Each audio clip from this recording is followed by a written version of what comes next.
Michael, thank you for chatting with us. My first question for you is, can you tell us why it's important to look at the economic impact of Indigenous peoples in the economy of Thunder Bay?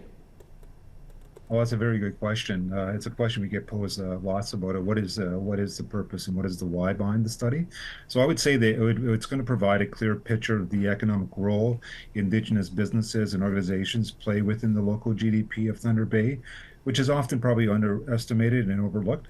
It will probably empower local governments, First Nations, economic development organizations, and Indigenous organizations with data-driven insights, to make informed decisions, improve policies, and direct resources to where they may be most needed for local entrepreneurs.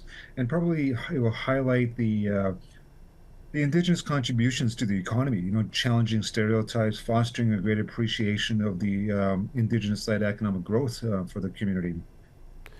Michael, do you think the findings might challenge some of the misconceptions about the economic contributions of the First Nations in the city? You talked about it a little bit there.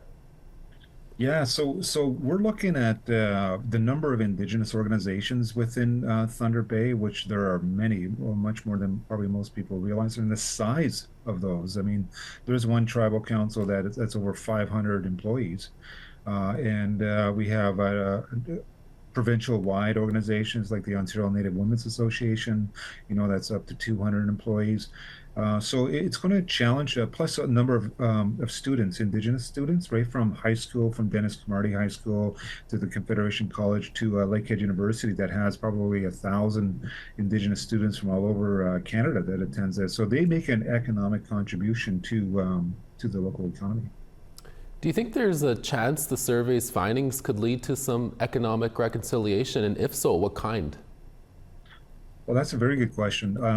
So right now, they are emerging as an economic force, in Thunder Bay, and part of that larger base, economic base and contributions, probably in the resource sector.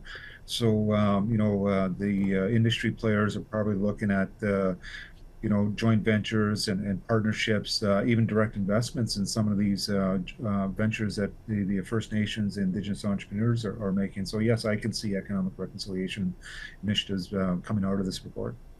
Finally, Michael, what are your hopes for the findings and the follow-up here? There's probably a number of different outcomes. One of them is probably changing the perception, of Indigenous people in general, like they are an economic force. They're just not measured in terms of their contribution to the local economy. The other one's probably inspiring, Indigenous entrepreneurs, especially the younger ones, that they too can become develop an enterprise and grow and contribute locally, as well as showing the taxpayers of the city hall as well, the amount of taxes they're contributing locally to City Hall, and that in return maybe there's some services and programs that can support, for the disadvantaged, sorry, of Indigenous peoples. Michael Fox, we'll have to leave it there. Thank you so much for speaking with us today. Very good. Thank you.